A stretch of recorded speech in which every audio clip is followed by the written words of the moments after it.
The History of the Damnable Life and Deserved Death of Dr. John Faustus. Read by Robert Crighton.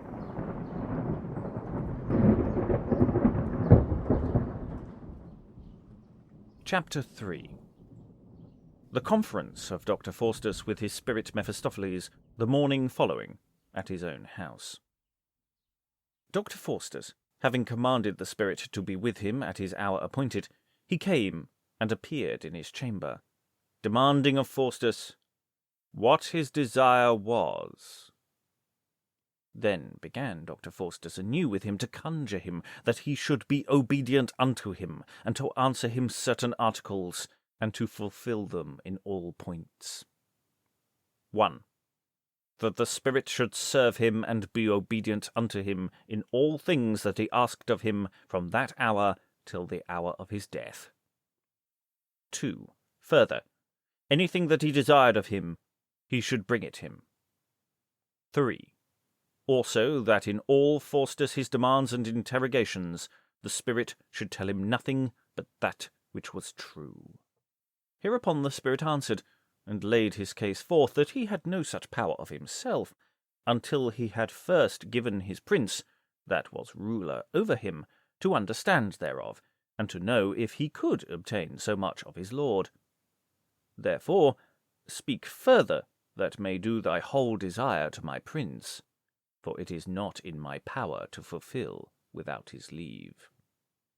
Show me the cause why, said Faustus. The spirit answered Faustus, Thou shalt understand that with us it is even as well a kingdom as with you on earth. Yea, for we have our rulers and servants, as I myself am one, and we name our whole number the Legion. For although that Lucifer is thrust and fallen out of heaven through his pride and high mind, yet he hath notwithstanding a legion of devils at his commandment, that we call the Oriental princes, for his power is great and infinite.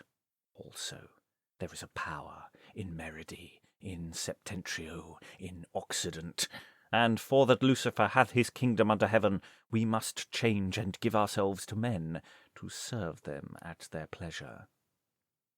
It is also certain that we have never as yet opened unto any man the truth of our dwelling, neither of our ruling, neither what our power is, neither have we given any man any gift, or learned him anything, except he promise to be ours.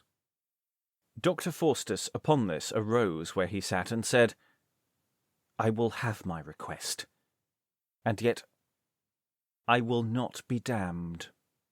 The spirit answered, Then shalt thou want thy desire, and yet art thou mine notwithstanding. If any man would detain thee, it is in vain, for thy infidelity hath confounded thee. Hereupon spake Faustus, Get thee hence from me, and take St. Valentine's farewell, and Christmas with thee. Yet I conjure thee, that thou be here at evening, and bethink thyself of that I have asked thee, and ask thy prince's counsel therein. Mephistopheles the spirit thus answered, vanished away, leaving Faustus in his study, where he sat pondering with himself how he might obtain his request of the devil without loss of his soul. Yet fully was resolved in himself, rather than to want his pleasure, to do what the spirit and his lord should condition upon.